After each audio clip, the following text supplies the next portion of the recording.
All right, crew. Ant is going to wrap this all up for us. Ant's got a really powerful hip extension, but he just has to learn how to use it properly.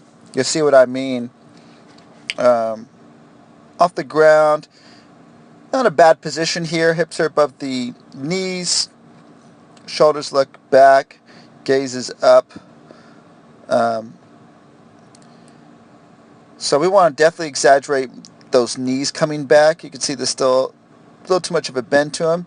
And here's where Ant kind of defeats himself in the lift. He starts this arm bend really early. And he really starts pulling that bar into him. You can see he's right here. Those arms are pretty dang bent when really we want to be relaxing those arms. He does that because he wants to pull it to his hip where he feels the most powerful. And there's certain other ways around that where you can still use the hip powerfully, but this is definitely not going to be the way to do it. So again, really early arm bend, pulling that hip into him. This is going to take away all power and speed he'll be able to have when going down into the squat, of pulling himself underneath the bar.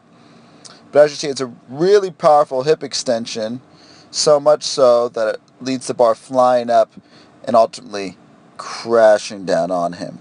Okay.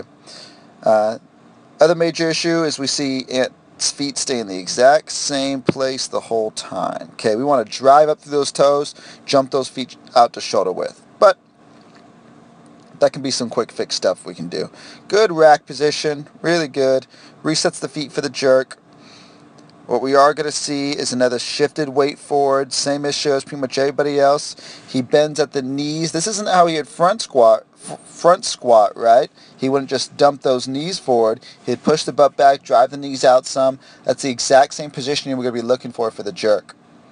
So he does this dip, and it's too much of a dip. What ultimately ends up happening is his weight gets shifted towards the balls of his feet. And you see, as he starts coming up, he's actually jumping forward a touch here. Does a good job laying that back foot first, then front foot.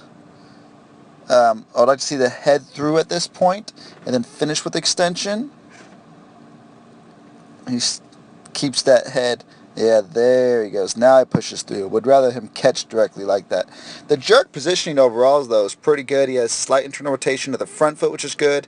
Back foot could be turned in more slightly. That's really not bad positioning right there. He has a really strong base, and he obviously feels comfortable with that weight overhead. He has a nice recovery. Oh, actually a little slip, and see where he slips. Look, he's on the ball of his foot, and then for some reason he wants to go flat. And then going flat, he gets a little off balance. Just kind of displaying more why we want to be on the ball of our foot with that back foot. But he's able to recover and hold. So Ant, for you, actually same exact pointers as Dave. Early arm bend, got to get rid of that. And stay back on those heels. Descend down for your jerk dip the same way you would for a squat, but it's just 2-3 inches. We don't need a lot to generate power, okay? The more you go down, the more room for air there is. So, all right, guys, this is week 1. We'll keep these things up, and we'll see you guys progress through the weeks, okay?